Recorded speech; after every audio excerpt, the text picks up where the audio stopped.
Goldfinger ou le tournant de la saga. En effet, avec Guy Hamilton à la réalisation, l'ironie et l'humour beaucoup plus incisifs vont être de mise.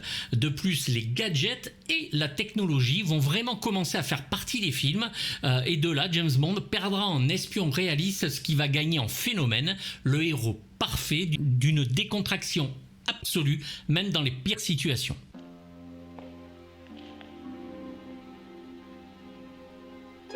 Alors Goldfinger va coûter beaucoup plus cher que les deux premiers films et cela se voit, 3,5 millions de dollars à l'époque, c'est un sacré budget à ce moment-là, toujours tourné au studio Pinewood. Ken Adams va se lâcher sur les décors, John Barry va se lâcher sur la musique et l'Aston Martin DB5 arrive.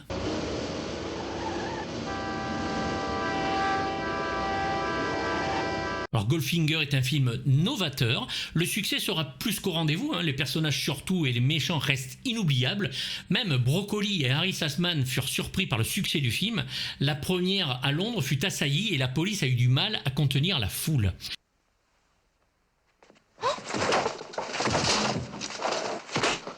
Les recettes s'élevèrent à plus de 125 millions de dollars, ce qui était monstrueux, et fut même le film le plus rentable en peu de temps au livre des records, le Guinness, pendant un petit moment.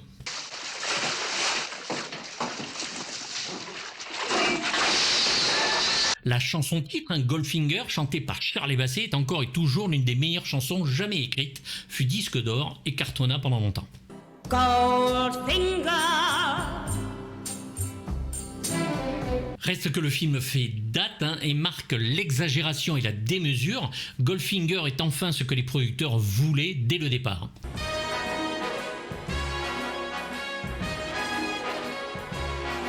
Si l'on peut y trouver un léger défaut, ce sont les lieux qui sont moins exotiques que dans les précédents et ceux qui viendront après, puisque Miami, le Kentucky et Washington ne font pas rêver, on voit ça dans toutes les séries et tous les films américains. Il y a quand même effectivement la Suisse, mais le marché américain pouvait être ainsi attiré, mais jamais Connery n'y posa d'ailleurs les pieds, puisque toutes ces scènes, elles, furent tournées dans les studios.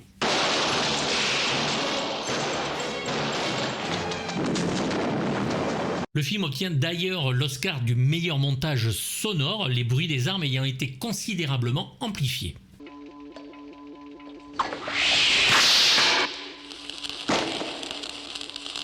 Les films suivants reprendront tous les ingrédients définitifs de celui-ci pour la saga jusqu'à la période dépressive dont je parlerai bien plus tard. Who are you? Bond. James Bond. Terence Young, le réalisateur des deux premiers, ne peut pas revenir car il tourne Moll Flanders. Hamilton, donc nouveau venu, réduisit au minimum tout ce qui pouvait ralentir le rythme du film et fut bien aidé par ce très très bon monteur qu'est Peter Hunt, futur réalisateur d'Au service secret de Sa Majesté, pour le montage.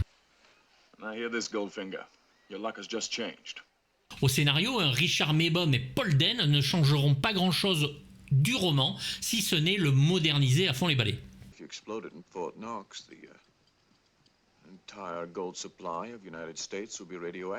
L'armée va même collaborer pour les scènes de vol et les prises de vue qui furent bien filmées par Guy Hamilton. À l'époque, on prenait souvent des stock shots pour faire les scènes d'avions en réaction qui passaient. Non, l'armée décida de faire des vols au-dessus de leur décor pour que ce soit plus réaliste.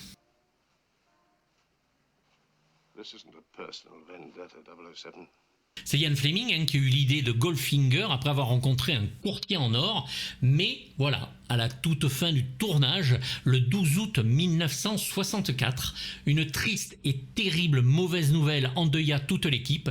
Ian Fleming, créateur du personnage et bien sûr qui avait écrit tous les romans, venait de mourir d'une crise cardiaque à 56 ans. Un mois avant la sortie, il ne verra jamais le film.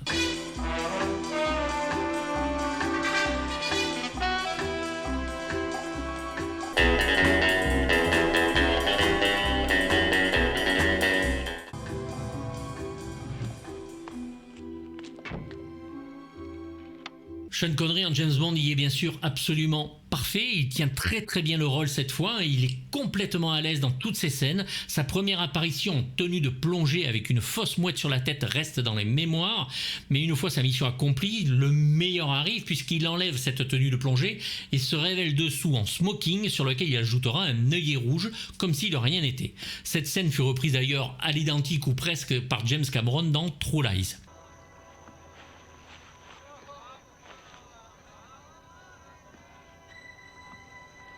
Ici, elle fera de Bond le personnage ultime de l'espion à la classe internationale.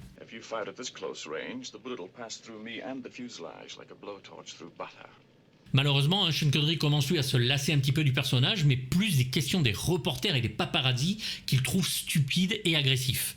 Il est tout le temps assiégé par ceux-ci, harcelé, dès qu'il sort le bout de son nez. My name is Pussy Galore.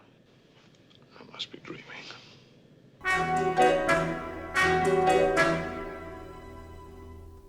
You've asked for this.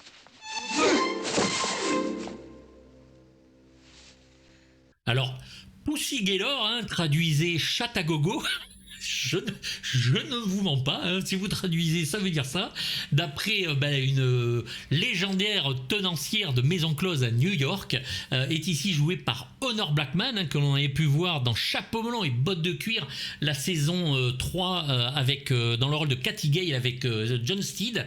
Juste avant, bien sûr, l'arrivée de Madame Peel, qui sera elle aussi une Bond girl, comme Joanna Lumley dans le même film, celle qui jouait Purdy. Last week's crossing was a very rough one. This is a rare treat. Elle n'arrive que très tard dans le métrage, cette Pussy. Dans le livre, Fleming faisait d'elle un personnage aux tendances lesbiennes, mais ici point du tout, même si le côté « je suis immunisé » nous laisse l'idée qu'elle est plus intéressée par les femmes que les hommes.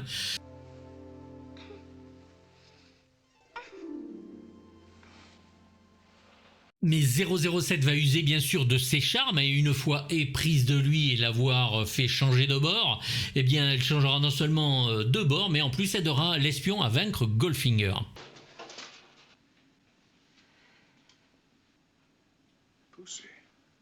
C'est la plus âgée des James Bond Girls, elle avait 37 ans à l'époque et reste une des meilleures Bond Girls. Pour la promotion du film, elle va porter une bague, un véritable doigt d'or, Goldfinger, de 22 carats qu'elle devra porter pendant la promotion entourée de nombreux gardes du corps. Oh no, you don't. This is no time to be rescued. Certains reporters étaient assez gênés de l'interviewer à cause du nom qu'elle portait dans le film et ils hésitaient à évoquer même ce nom.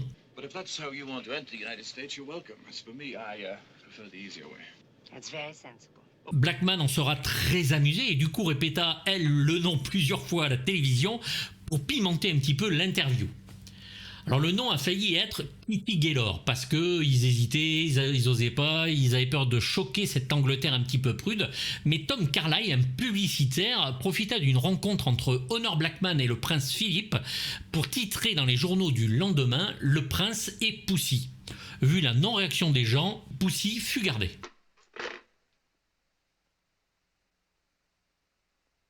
Jean Masterson, donc jouée ici par Shirley Eaton, aide Goldfinger à tricher aux cartes.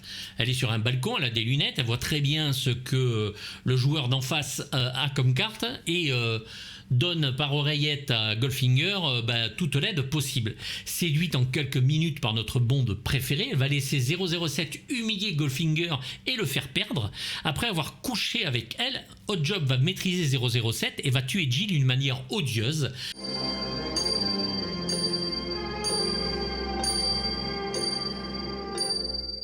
Couverte de peinture couleur or, le corps ne pouvant plus respirer, elle va s'asphyxier et meurt ainsi. La pose du corps sur ce lit, couvert d'or, reste inoubliable et Eaton fut une des actrices les plus photographiées des années 60 grâce à cela.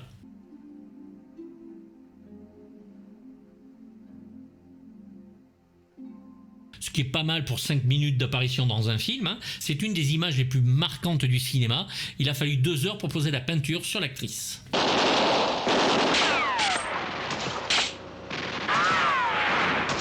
Alors, famille bonite, mais Tilly Masterson, jouée par Tanya Mallette, subira malheureusement elle aussi l'attaque d'Oddjob, mais cette fois avec le chapeau de celui-ci, en voulant venger sa sœur. Elle essaye de tuer Goldfinger, James Bond essaie de l'en empêcher, et c'est en s'échappant que Oddjob la tuera.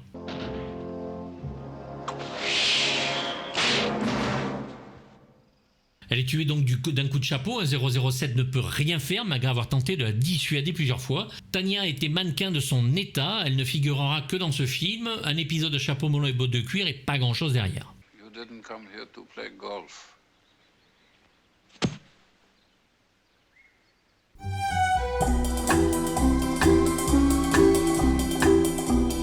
We are playing strict rules, so I'm afraid you lose the whole and the match. Alors le grand méchant, Auric Goldfinger, qui pour une fois ne fait pas partie du spectre, est joué par Gert Frebe, roux et rondouillard, comme dans le roman. Il est un des hommes les plus riches du monde, mais n'en a jamais assez, il veut plus encore. L'acteur fait très vite comprendre que son personnage est d'une envergure qui dépasse son apparence. You are a clever, resourceful man, Mr. Bond. Well, thank you. Perhaps too clever. Twice our paths have crossed. Let's leave it at that. Il est entouré d'hommes de main, dont bien sûr le fameux Oddjob. Il fait voyager son or fondu dans sa voiture, une Phantom Rolls-Royce. She's a beauty. Phantom 337, isn't she? Son opération Grand Chelem est simple, poser une bombe sale, une bombe radioactive dans Fort Knox afin que l'or américain soit inutilisable et que le sien devienne plus précieux. I apologize, Goldfinger. They get what they want. And the value of your gold increases many times. L'acteur ne parlant pas un mot d'anglais, il est doublé par Michael Collins. Son travail est tellement remarquable au niveau du jeu que personne ne s'en aperçoit. Il fut engagé par Broccoli après que celui-ci l'ait vu dans le film Le Jour le plus long. This is my bank. The gold depository at Fort Knox, gentlemen. La sortie du film en Israël fut d'ailleurs perturbée par la présence de Gert Frebe dans le film, puisqu'il était membre du parti nazi dans sa jeunesse. De nombreuses salles refusèrent de projeter le film avant que Mario Blumenau affirme à l'ambassade israélienne de Vienne qu'il avait été sauvé, lui et sa mère, par l'acteur. Le film put enfin sortir et battre tous les records d'audience.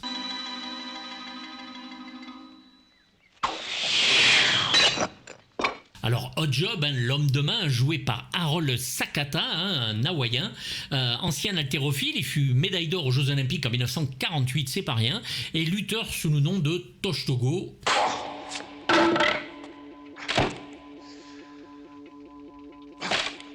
C'est le serviteur coréen de Goldfinger, à la force incroyable. Il dispose aussi donc d'un chapeau qui peut décapiter une statue.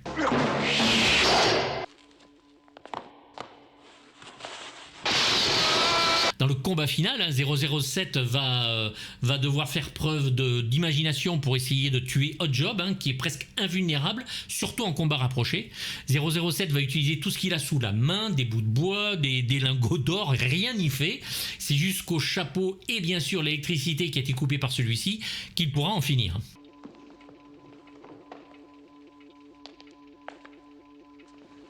Dans cette scène d'ailleurs, Sakata fut brûlé aux mains, il ne lâchait pas les barreaux alors que la scène était terminée. Le réalisateur lui dit mais pourquoi tu n'as pas lâché les barreaux? Il dit j'attendais que tu dises couper.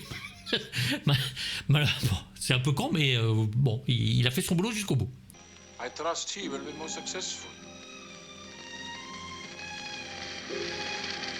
Monsieur Ling, joué ici par Burt Cook, expert en fission nucléaire, qui fait la bombe pour Goldfinger. On le retrouvera bien sûr en majordome, Kato pour l'inspecteur Clouseau dans les films de la Panthère Rose de Black Edwards. Why do you always wear that thing? I have a slight inferiority complex. Et enfin Bonita, qui joue la danseuse dans la séquence pré-générique, avait été vue en maîtresse de Kerim dans le film précédent Bon baiser de Russie, qui était insatiable sexuellement. My intervention with the British Embassy in Washington, but you're not in the custody of the Miami Beach Police. Sir, I'm aware of my shortcomings.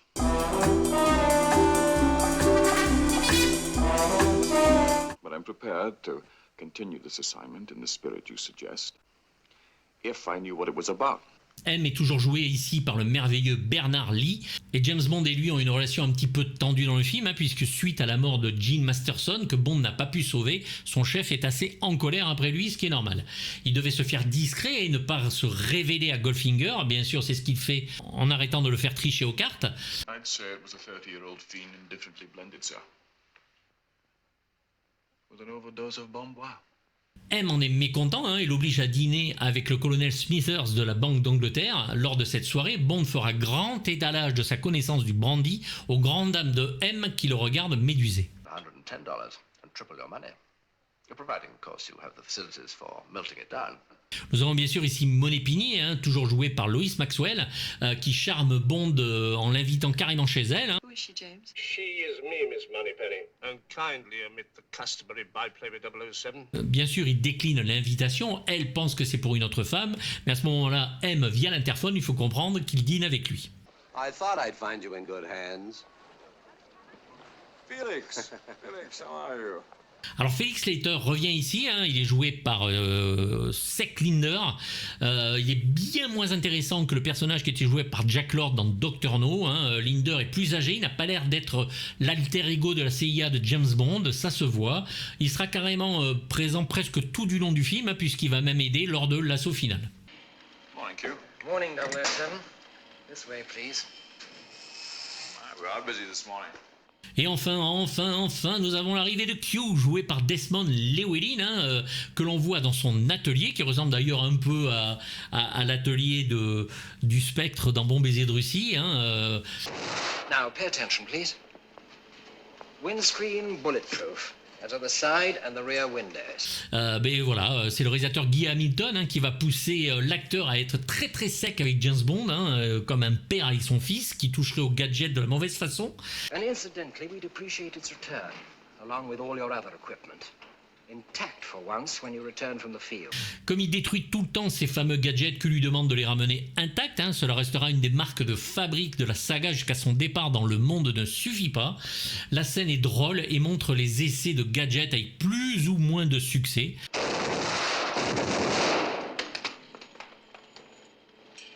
It's not perfected yet. C'est bien sûr dans cette fameuse scène, hein, que la voiture la plus célèbre du monde cinématographique, l'Aston Martin DB5, fera son apparition. Eject a seat, you're joking. I never joke about my work, 007. Bond va rester sans voix en voyant le siège éjectable, en répondant à Q, vous rigolez, ce que Q accepte très mal.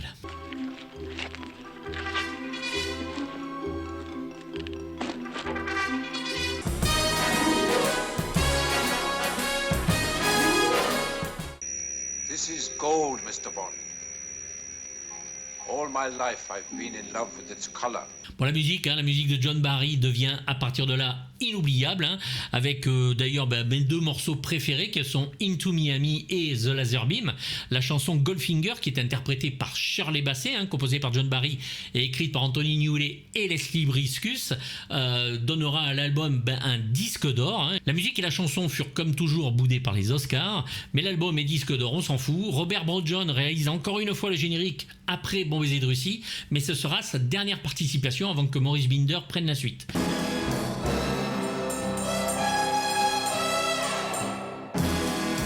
Comme dans le film précédent, il va projeter des images sur de belles filles dévêtues, hein, dont la scène de l'hélicoptère de Bon baiser de Russie qui apparaît dedans. Pourquoi on n'en sait rien, mais c'est comme ça. Smoke screen, oil slick, rear bulletproof screen, and left and right front wing machine guns.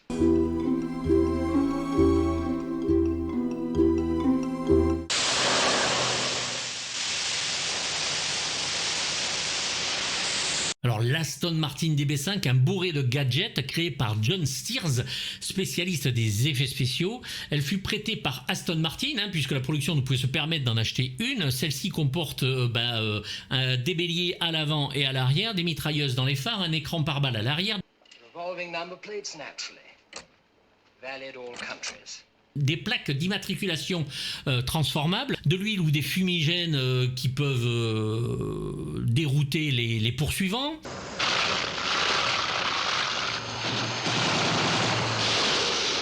Un déchireur de pneus sur les roues.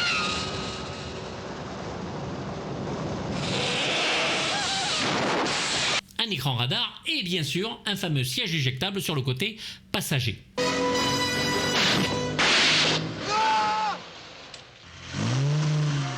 Le laser, dans la superbe scène et de dialogue et de suspense, ça n'était que science-fiction en 1964.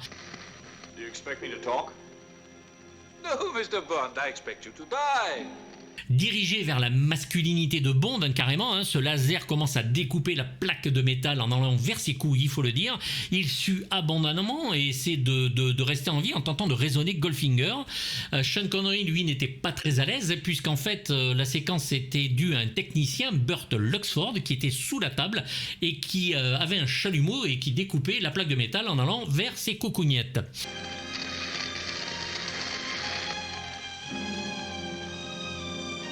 Sean, du coup, avait un petit peu peur. Le laser, lui, fut rajouté en trucage. I'm glad to have you aboard, Mr. Bond.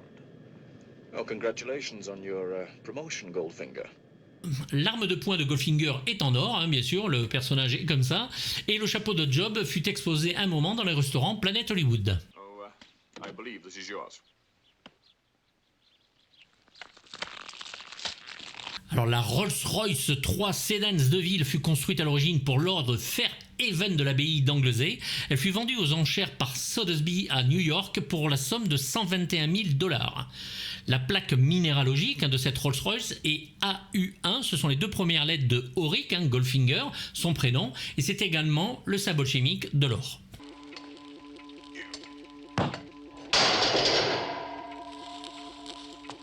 Ken Adams, sur les décors, ne peut accéder au vrai Fort Knox, on le lui interdit. Il va donc laisser libre cours à son imagination, bien lui en a pris. Que Bill Broccoli voulait une cathédrale d'or, il l'aura pour un coût de 250 000 livres. C'est pas rien. Il faut noter quand même que l'or y est entassé à plus de 10 mètres, alors que c'est 7 mètres maximum à cause du poids. What's with that trick pool table? Le bureau de Goldfinger, lui, est superbe, avec les maquettes et les décors qui changent, vous avez tous les plans qui arrivent, c'est juste parfait.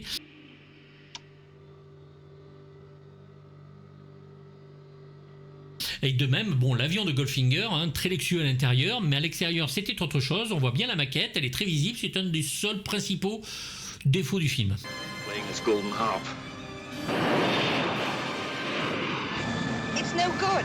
Alors malheureusement pour moi, la version Corgi Toys de la voiture avec le siège éjectable que possédait mon frère disparu dans nos nombreux déménagements de famille, j'en fantasme encore, ce fut le jouet le plus vendu de l'année.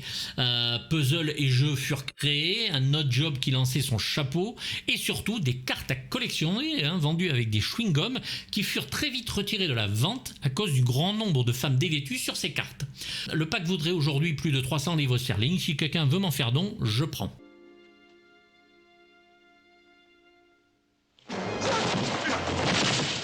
Donc c'est le troisième James Bond, Goldfinger, qui lance la saga, qui me rend dingue, je l'adore, il est parfait, je lui mets donc un beau 6 sur 6, c'est un très bon James Bond.